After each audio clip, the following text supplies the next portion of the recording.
Et on ouvre cette page loisirs avec les idées de sortie pour le week-end. C'est avec vous ce soir, Régine. Vous nous proposez de continuer à fêter Pâques. Oui, et c'est une bonne nouvelle pour les fans de chocolat. Une chasse aux œufs est organisée chaque jour à la ferme de la Bergerie Nationale, et ce jusqu'au 21 avril. Et ce n'est pas tout, une visite commentée sur la traite des vaches et la lactation du lait est organisée, avec également une découverte de l'arboretum historique de Louis XVI au jardin de Montorgueil. Un beau programme. Et du côté de Mantes-la-Jolie, le salon Bulle en ville revient pour une 3e édition. Oui, tout à fait. Et d'ailleurs, le 27 avril, une douzaine d'auteurs de bandes dessinées seront en session dédicace.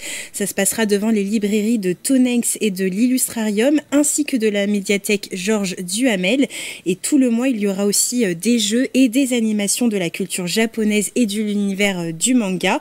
Et une chasse aux livres, encore une chasse, organisée dans 24 boutiques du centre-ville. Les gagnants pourront bénéficier de bons d'achat dans des librairies partenaires. Et après les bandes dessinées, vous nous proposez de la musique pour ce week-end. Régine, ça se passe au Clé-sous-Bois. Totalement, et c'est un peu le nouvel Enrique Iglesias de la scène française, le chanteur Agustín Galiana, qui a également fait des apparitions dans les séries Clem, Ici tout commence, ou encore dans l'émission Danse avec les stars, que j'imagine vous connaissez.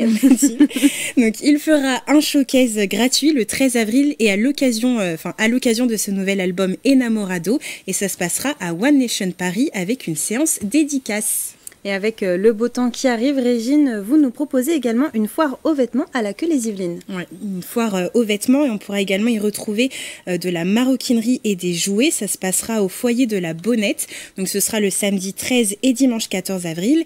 Et l'argent récolté sera reversé au profit de l'association Planète Cœur, qui vient en aide aux populations les plus défavorisées. Et pour terminer ces idées de sortie, Régine, vous nous partagez des activités à faire en famille durant la dernière semaine de vacances. Jusqu'au 19 avril, la commune des Clés-sous-Bois propose une riche programmation pour les petits et les grands. Au menu de ces actibules, des activités de jeux de société, des confections créatives ou des ateliers culinaires. Les organisateurs proposent aux familles d'y participer de manière autonome avec une malle, du matériel et des instructions. Pour en profiter, rendez-vous tous les après-midi de 14h30 à 17h du côté de l'espace social Le Sémaphore. Eh bien, merci beaucoup Régine Rallèche pour toutes ces idées de sortie.